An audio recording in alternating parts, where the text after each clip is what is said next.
बारामती पोटनिवडणुकीसाठी उपमुख्यमंत्री सुनेत्रा पवार उद्या अर्ज दाखल करणार आहेत। उद्या दुपारी 12:30 वाजता त्या निवडणूक कार्यालयात जाऊन अर्ज दाखल करणार आहेत। भाजपकडून चंद्रशेखर बावनकुळे या संपूर्ण अर्ज भरण्याच्या प्रक्रियेदरम्यान त्यांच्या सोबत असणार आहेत। तर उद्या सुनेत्रा पवारांचा अर्ज भरण्याआधीचे त्यांचे काय काय कार्यक्रम असतील ते आपण पाहूया। सकाळी 9 वाजता सुनेत्रा पवार अजितदादांच्या काटेवाडी या मूळ गावी असणार आहेत। सकाळी 9:30 वाजता तेथून कनेरी येथे हनुमानाचं दर्शन त्या घेतील। सकाळी 9:30 वाजता विद्या प्रतिष्ठान येथील अजित पवारांच्या स्मृतीस्थळाला त्या भेट देतील। सकाळी 10 वाजता बारामतीतील छत्रपती शिवाजी महाराज पुतळ्याला पुष्पहार अर्पण केलं जाईल। सकाळी 10:10 डॉक्टर बाबासाहेब आंबेडकर आणि इतर महापुरुषांच्या पुतळ्याला पुष्पहार अर्पण केलं जाणार आहे। दुपारी 12:30 ते 1:30 दरम्यान त्या उमेदवारी अर्ज दाखल करतील।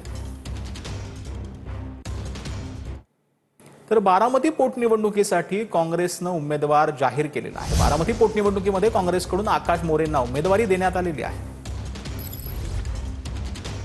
21 तारखेपर्यंत आम्ही अत्यंत दिवसाच्या रात्र करून लोकांपर्यंत जाऊन आमचे जे काही मनातले मुद्दे आहेत, लोकांचे काही डोक्यातले मुद्दे आहेत, ते मुद्दे चव्हाट्यावर आणणार, लोकांपर्यंत जाणार आणि आम्ही ह्याला काय उत्तर देऊ शकतो या मुद्द्यांना, त्या पद्धतीने आम्ही इथून पुढचे इलेक्शनचा आम्ही प्रोसेस करणार। उद्याची उमेदवारी दाखल करायला आता मला सपकाळ साहेबांचा फोन झाला।